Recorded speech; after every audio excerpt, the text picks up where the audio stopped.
Testaverde over 200 yards passing, and Denver's been held to only 108 yards total offense in the first half. Jets with the lead, and we welcome you to the NASDAQ Amex Halftime Report. Jim Nantz with you, along with Randy Cross and Craig James, Brent Jones, Marcus Allen.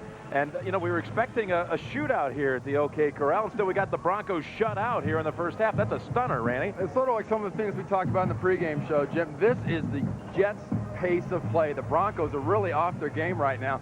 And with this kind of weather conditions, that means special teams and ball control. And there hasn't been a better coach in the last 20 years at a ball control football game than Bill Parcells. You know, you talk about, though, the Denver Broncos. The Denver Broncos are a running football team. They can't get it going. The backside blocking's falling down. They're not doing anything. Play side, they're not pushing people out of there. They're letting guys come off their blocks and make tackles. They got to get Terrell Davis in the game. The wind is a factor. The offensive line, neither one of them really, the Jets or the Broncos, have done a good job in the running game. I'd say passing-wise, the Jets on first down, Vinny's been lighting the Broncos up. Yeah. Guys, in championship games, you've got to do the little things to be successful. In the first half, Keyshawn Johnson catches the ball coming underneath on a crossing route, a second and long. Instead of getting up and getting vertical and moving the chains, he goes horizontal, loses a couple yards. They don't convert on third down. You got to get upfield, take the hit, take the 3 or 4 yards, and move the chains. Well, Brent, you know about this. In catching the ball and win like this, you got to pay extra attention to details. You got to stay with the ball. Stay focused on the ball. You can't pull your head off. And then when you do possess it, hey, stay there. Sometimes, hey, forget about the yards after the catch. You got to possess the ball. That's the most important thing. Hey, guys, I hope you believe now, all right? Someone today is going to win the Lamar Hunt Trophy, the winner of this game. But earlier today, the Atlanta Falcons.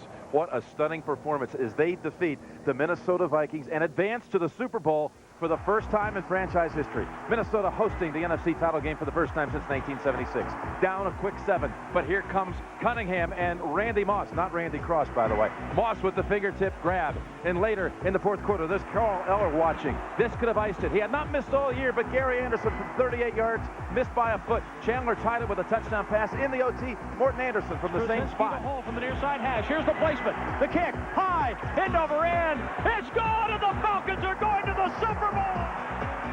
We came back and we just stuck to our guns and did the things that we needed to do. Overcome the turnovers, we had a chance to win this game. And we made the plays when we needed to. And what can you say about Morton Anderson, man? Came in, he said it all week long. He's going to be the difference, and he was.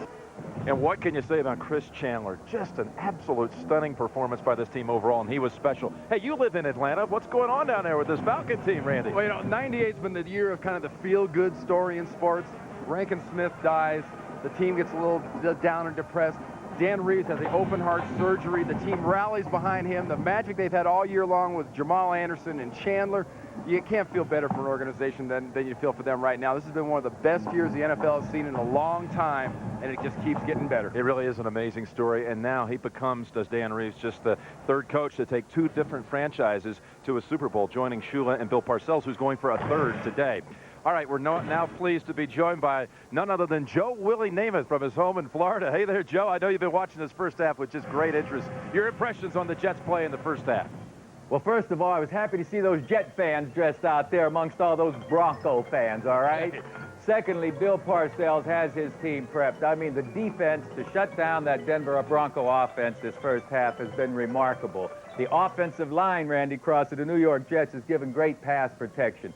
Both of these teams are playing great run defense, and Mother Nature's in the mix, but I'd settle for another 3-0 second half. I'm sure you would. Hey, you got to be proud of the play if Vinny Testaverde completes his first 13 passes. He's a young boy growing up. He's got your poster in his bedroom.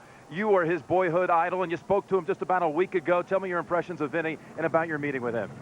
Yes, I know Vinny a long time, since his college days, too. And, you know, I talked to Vinny out at the complex, and he gave me a hat. He said, Joe, will you sign this hat for me? I said, sure, Vinny, who's it for, man?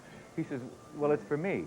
And now what do you write to Vinny, right? You know, you just can't say good luck. So I thought, you know, and I knew, Vinny, I hope you get what you want, man. And that's a championship for the Jet fans and for everybody. You know, Mr. Hess, the Jet fans deserve something, and Bill Parcells is putting it right out there.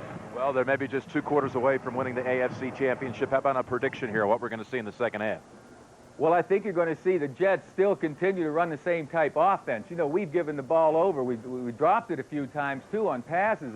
We continued to hold on to the ball, not turn it over. We would have had more points up there. Defensively, you just can't let up that much. You know, with Davis and Elway in that group, the defense has to continue to play solid. All right, Joe. Thank you very much.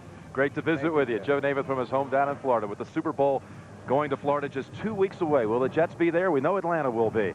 Thanks for watching the NASDAQ MX Halftime Report. Coming up, the second half of the Jets and the Broncos.